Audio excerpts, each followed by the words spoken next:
Hi, I'm Vera Shuri, founder of Liberty Science Coaching, and we're going to talk about neuroplasticity coaching as it applies to voice. There are many components to having a good voice and being able to speak, to swallow, and to function well. The contents you can read, and I will go on to getting into what is good for the job here. For vocal hygiene, many people have never heard of vocal hygiene. It means drinking plenty of water with electrolytes, like low-cal Gatorade, the one with just a G on it, are something that you can use reduced sugar.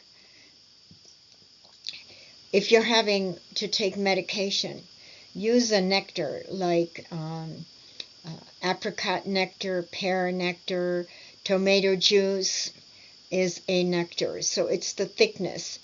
Take a swallow of the nectar, then take your medication, and then take another swallow of nectar. It coats your throat and allows the medication to go down easy. Decrease your caffeine and your alcohol because they dry out the vocal cords. Instead, use herbal tea with honey, no lemon, and dairy can be avoided because it causes a lot of phlegm.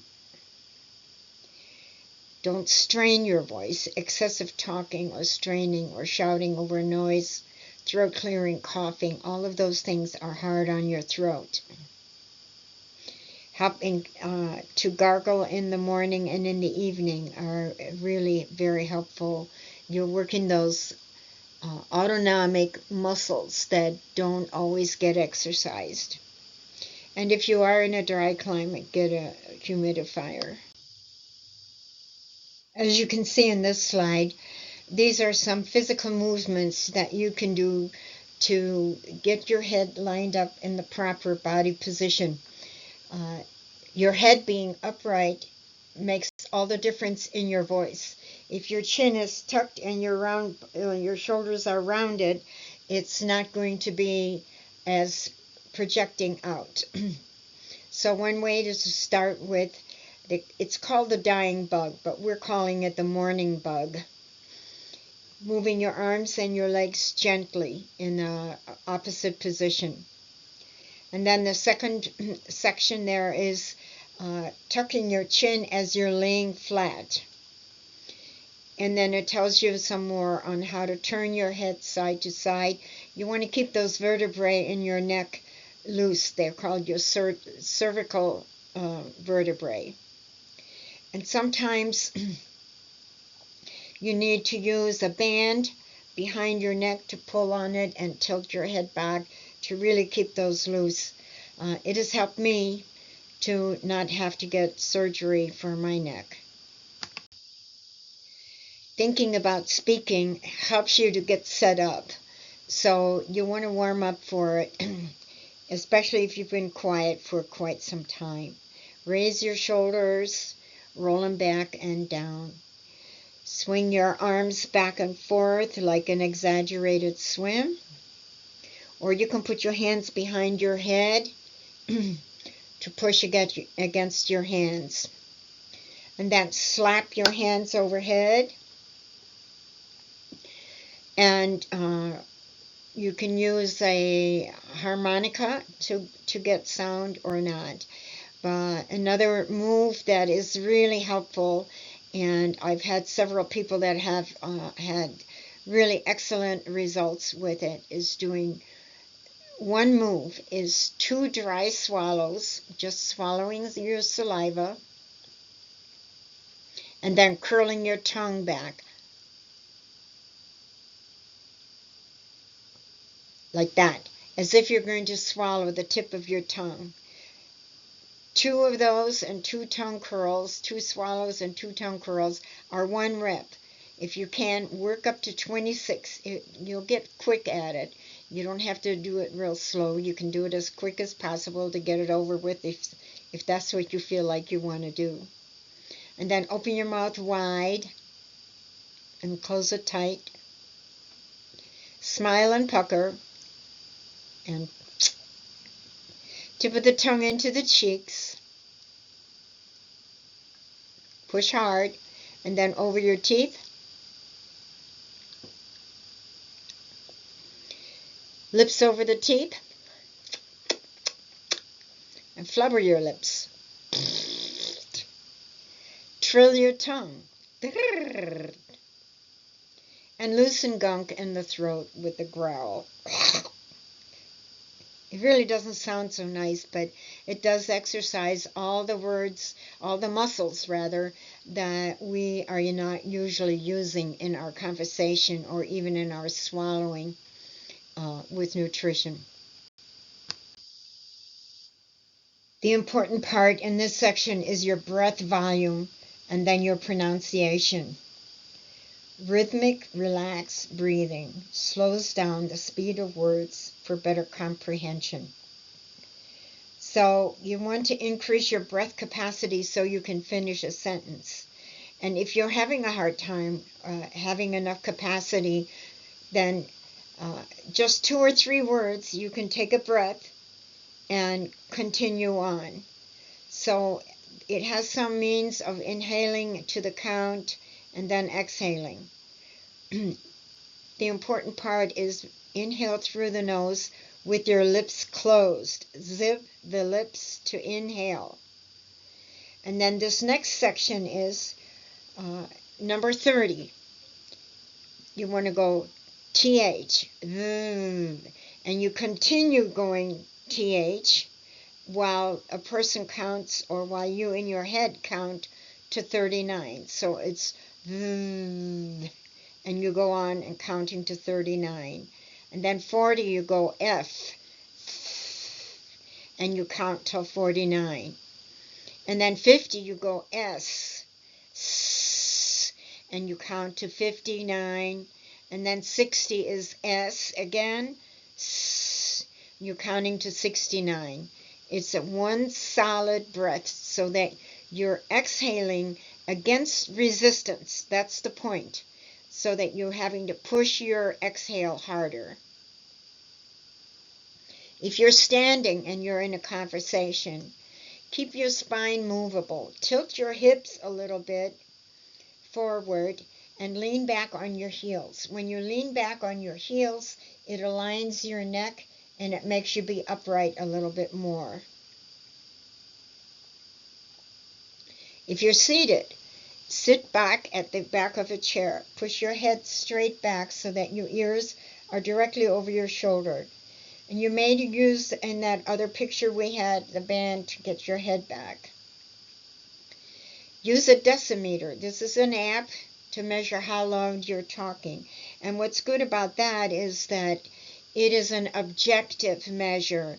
It's not somebody that's got selective hearing or somebody that has a deficiency in their hearing. So you want an objective measure.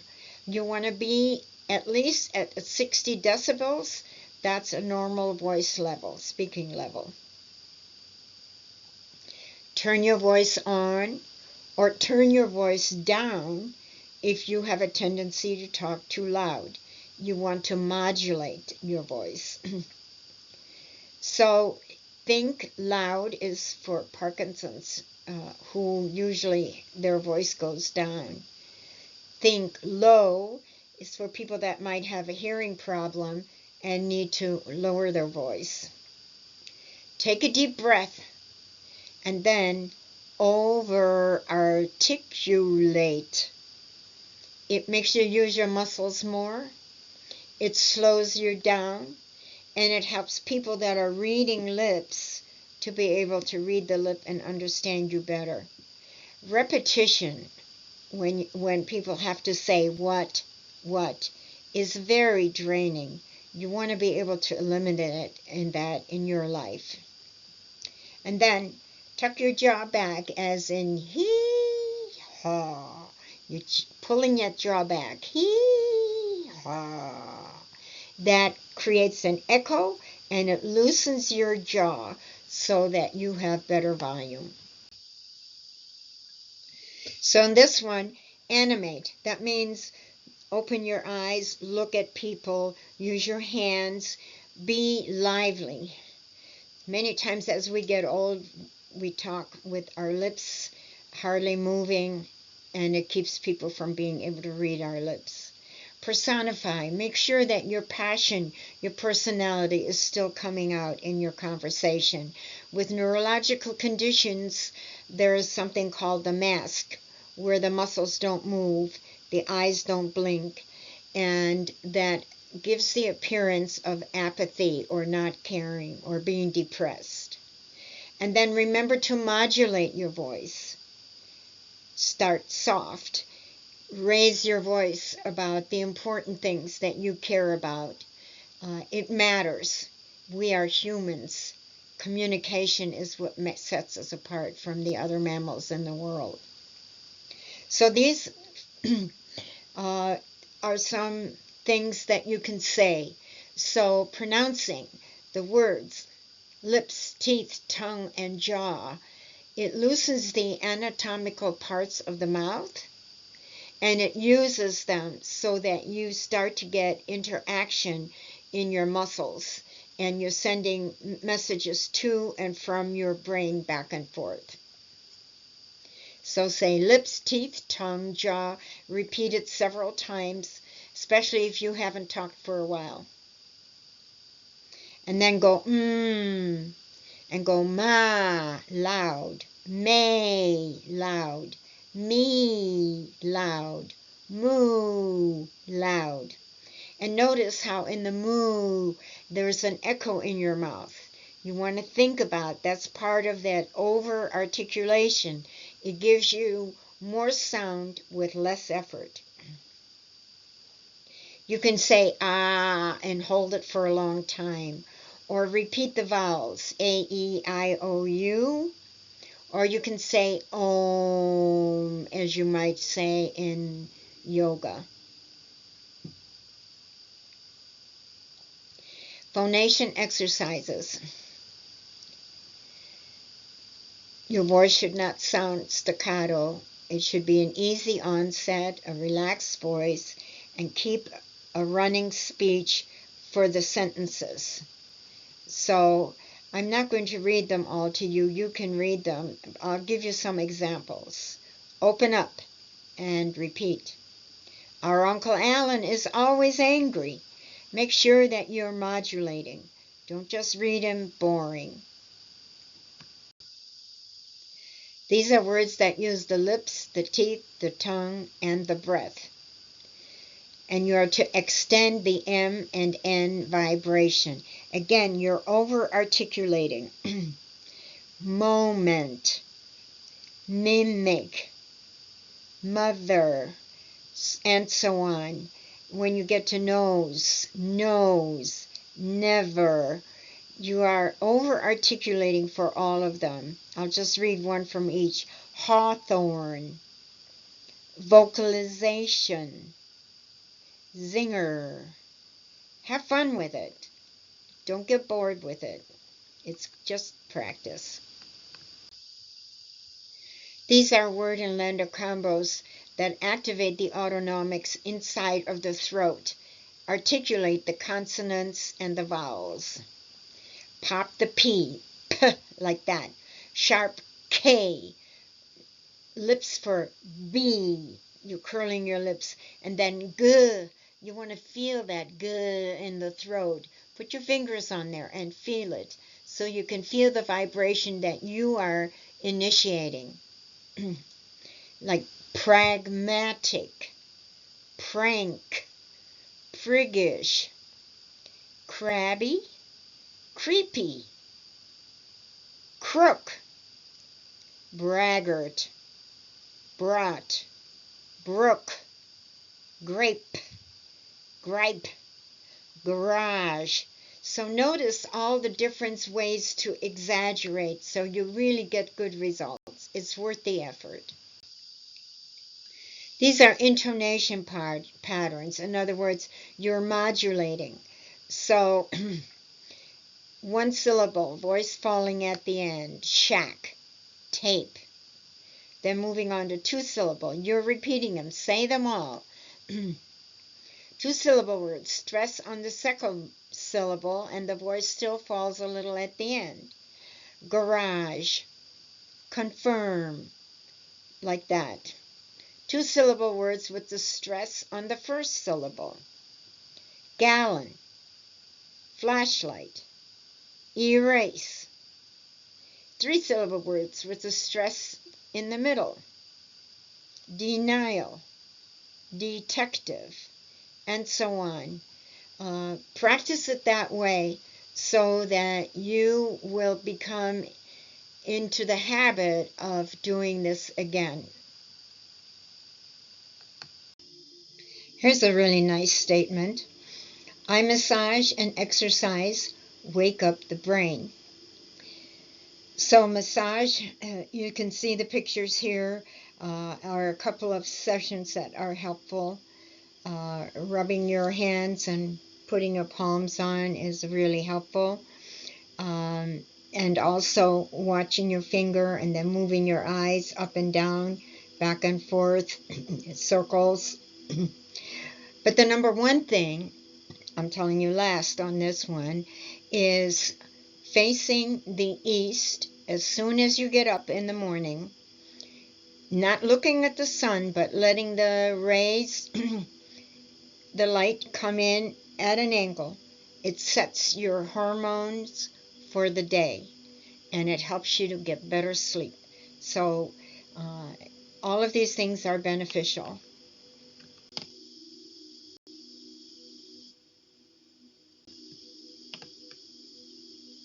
So here, EMST is a piece of equipment that you can buy. It fits in your mouth, and you set it, and it creates resistance in your inhale and in your exhale. As I said earlier, having a good breath capacity is the number one event that you need to be able to function well and have energy. If you don't have oxygen, your body doesn't function well, and your brain loses brain cells quickly. Whatever it is in your issues that you have to work on, or that you want to work on, or want to change and not work on and have fun, keep hope alive. There are solutions. And book a free 15-minute discovery chat with me to find out my unique and effective ways to provide coaching for a better quality of life for you.